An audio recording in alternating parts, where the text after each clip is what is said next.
This is the first part of 3 in the Stress-Free Email video series.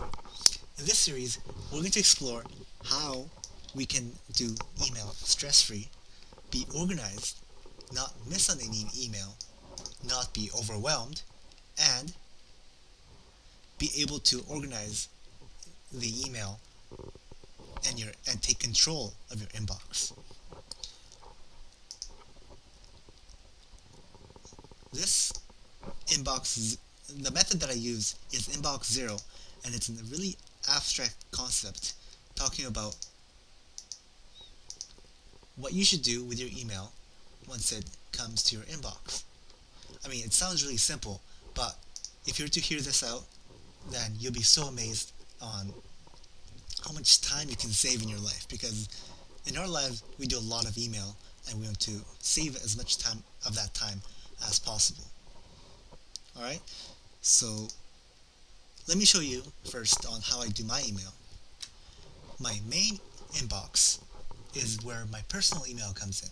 So, for example, if anyone wants to send me an email personally, such as to my Gmail account or to my SFU email account, then it would come here. But if they send an email to any other list, such as to BBA Careers, then I can get it in my secondary inbox where I can just check and read. If anyone was to send an email to me personally, then a lot of times I have to do something about it. But if it comes here, most of the time I don't. So I just read by clicking J, J, J, which is a shortcut for next. We'll explore shortcuts in our third and last video. But for now, let's get started on how we can send and receive email from the Gmail interface, but not using the email address of Gmail, but using the SFU email. It looks a lot more professional, and it's the way to do it. So the first step that you should take is to compose mail, send to your first.last at sfu.ca, and you can see if you have this email address or not by simply going to SFU directory, SFU email directory, just Google it, first result, and just put your first and last name there to see if you're the only first and last. This step is really optional, but it's highly recommended because the email address is really distinct as opposed to JK79, which is really generic. So if I were to look at my SFU Connect interface, I get the email to june.kim@sfu.ca and not JKA79, which is pretty cool. So, step 1, we will go to Preferences, Mail, scroll down to Receiving Messages, forward a copy to your Gmail account, and save. If you don't have a Gmail account, it's really easy and really fast to do. And once you've done that, we'll go to our Gmail account. Actually, in this case, we'll have the email forwarding to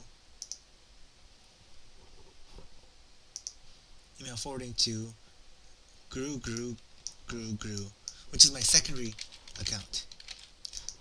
It's good to have a secondary Gmail account if you want to sign up for newsletters or coupons, but you don't want them in your real inbox. So I go to in my Gmail account, I go to Settings, Accounts and Import, Send mail from another address, email address, first.last@svv.ca, or your computing ID. Doesn't really matter here. Next step, send through Gmail. Next, send verification. Okay, at this point, we will continue to refresh. Actually, I won't say that. So I'm going to refresh, get mail, Gmail confirmation, send mail as junkim@svv.ca. Here I have requested to add blah blah blah confirmation code. Copy, paste, verify. Okay, go back to our Gmail tab. We have junkim@svv.ca, and then we'll make that default and always reply to. Okay, now it's saved. So we have, whenever email comes to our SFU Connect or towards our computing ID, towards first.last@svv.ca, or our our first underscore last at svv.ca, then all that email will be forwarded to the Gmail account.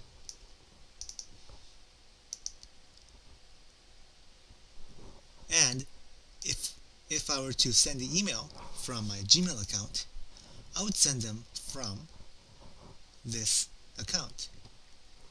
I mean, from this address.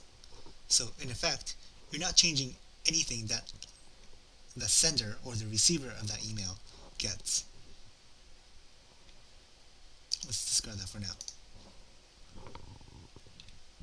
So that's about it for the first section. In our next and second section of this series, we'll go over multiple inboxes and how we can set up the more important email and distinguish that from the lesser important email. That's it. Thank you very much. Goodbye.